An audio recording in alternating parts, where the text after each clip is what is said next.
want to give all praises, glory, and honor to Yahweh Bashem Yahushai Bashem Rakakadash. Double honors to the elder apostles and the elders of Great Millstone who rule well and teach well through the Spirit. Lord, willing that they can continue to endure and be sincere. Mighty Shalom to the hopeful elect in the same Spirit. Teaching this word and believing this word. Lord, willing that they can continue to endure and be sincere. Shalom to the Akwatiyam that are believers in His faith and His truth. Lord, willing that you can continue to pursue your law, which is being a loving and silent and virtuous wife. And Lord, willing the Most have mercy on the other brothers and sisters that's not in the faith. You know, I came across this last night, something that Trump said January the 26th.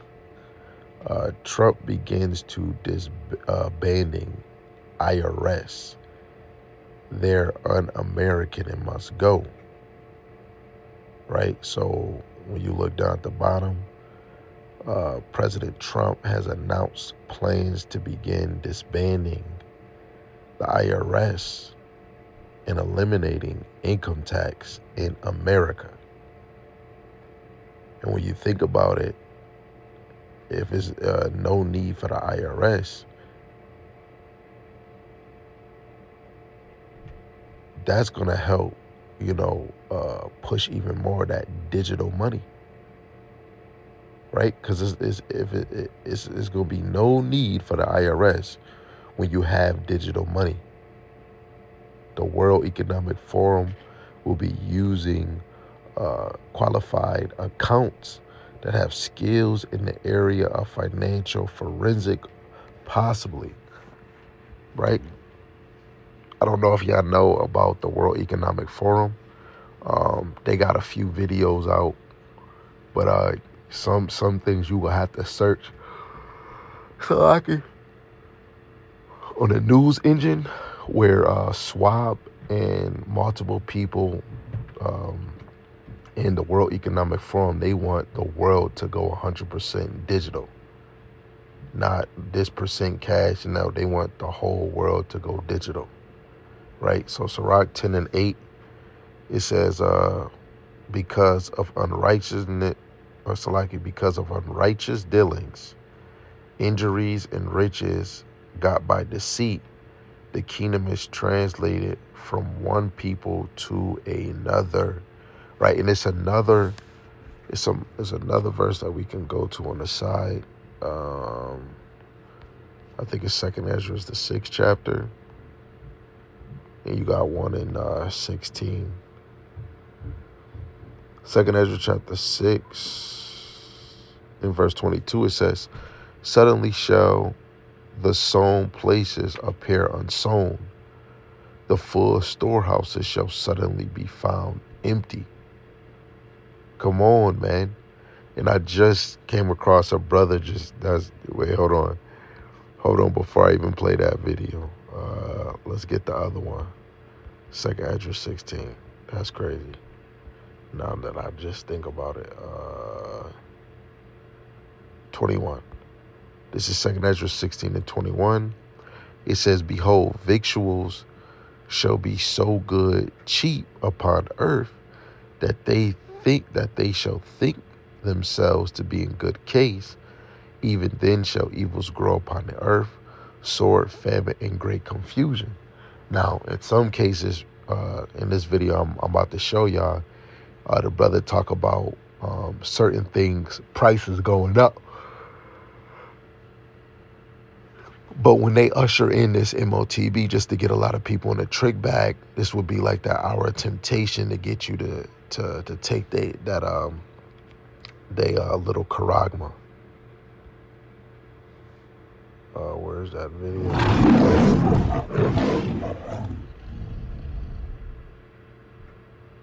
Look, I just want to let everybody know, you either start stocking up or you find somewhere else to buy cheap food.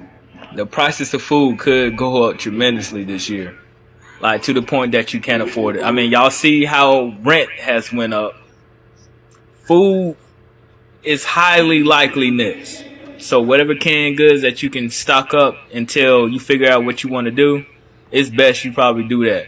Because these deals that are being made, with other countries, it ain't looking so good. And if you're not good at growing your own food, you better have a game plan.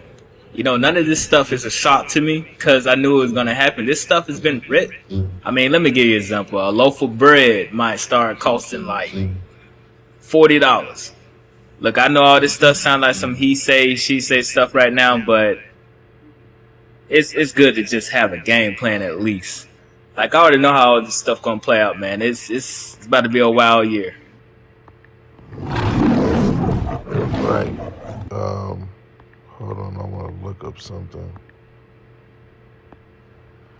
Okay, when you go into,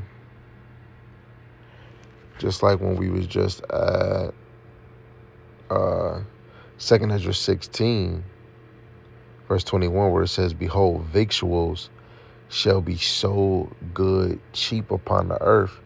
And this brother was just talking about food and stuff, right? Hey, we got that verse. 1 Thessalonians 5:31.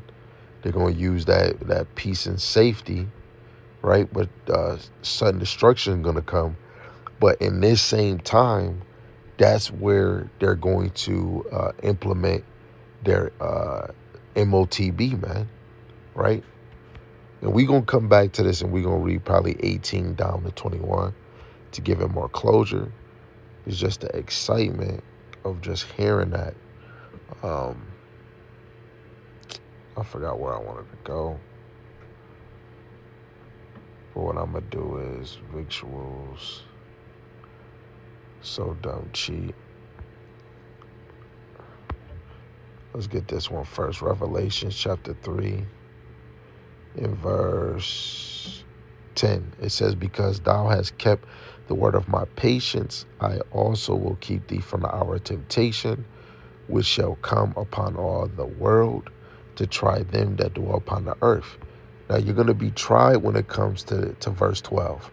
If that brother just said prices might go up for this moment, and then when they try to do their little reset or whatever, how they going to do, because they're going to, if they're coming up with a new system, it's going to probably have to be like a reset, right? And then this is where they're going to get you in that trap that victuals are going to be dumb cheap, because now this is a new system, right? 2nd Ezra 16, verse 18, "The beginning of sorrows and great mournings, the beginning of famine and great death, the beginning of wars, and the powers shall stand in fear, the beginning of evils.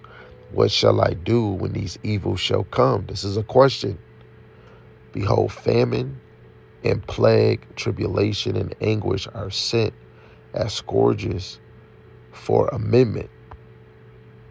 But for all these things they shall not turn from their wickedness, nor be always mindful of the scourges. Behold, victuals shall be so good cheap upon the earth, that they shall think themselves to be in good case. And even then shall evils grow upon the earth, sore famine and great confusion." Right? Some people gonna think that they're in a good predicament, or a good everything is good, basically, right? Going into this one, 1 Thessalonians 5:3.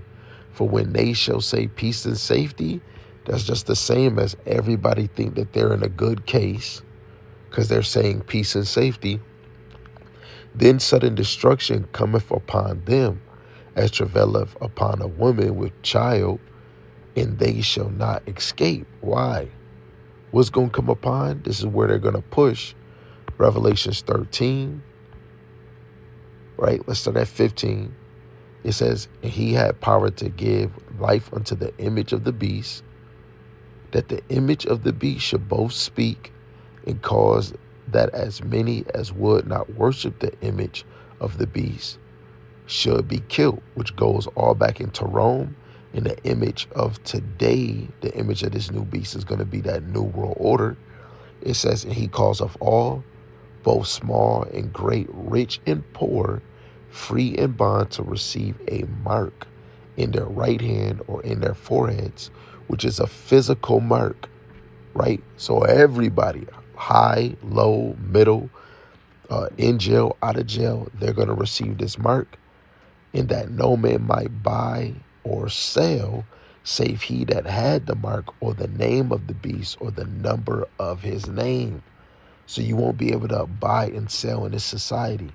You're going to have to take their mark, which is basically going to line in his number being 666, which goes into the high size stigma.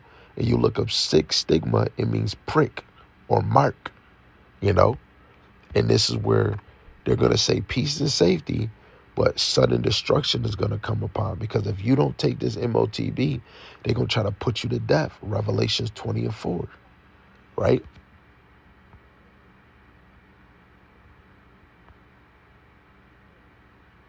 But I like how in verse 18 at the bottom, it gave you a question. What shall I do when these evils shall come? Right? This is why right now you have a chance to seek the Lord now. Start to repent and turn to the Lord. Get your faith in order. People talk about a bug out bag, but if your faith not in order, that bug out bag is not going to save you. We're getting to the end of this. Daniel 2:44, the stone is about to come. And other prophecies have to be fulfilled. This has to happen. It has to happen. There's no way around it. Right? So let's go back to that 2nd Ezra 6 again. And let's read that verse one more time. Verse 22, it says, and suddenly shall the sown places appear unsown. The full storehouses shall suddenly be found empty. This is going to really happen. You know, it's going to be a huge change in the world, a huge change. The number one thing that we got, talking to the Black, Latinos, and Hispanics and natives, the number one thing you got is this word. This is the number one thing we got to be prepared for what's to come. Literally, if Donald Trump eliminates income taxes or get rid of the IRS, the MOTB, like why I'm even speaking, the MOTB is already getting prepared to be pushed throughout the whole world. But at certain levels, certain things have to happen. In Esau's corporation, right? So Lord willing, this is edifying, and this motivates you to get your spirit right, your mind, your faith right with Yahweh B'Shem Yahushai. Because soon as that grace and that mercy door close, it's over. And all the people that was rejecting this truth, your ass is going to be a coulda, shoulda, woulda, tuda. So with that, I want to give all praises, glory, and honor to Yahweh, B'Shem Yahushai, B'Shem Rakakwadash, Brakati Yahweh, Brakati Yahushai. Shalom.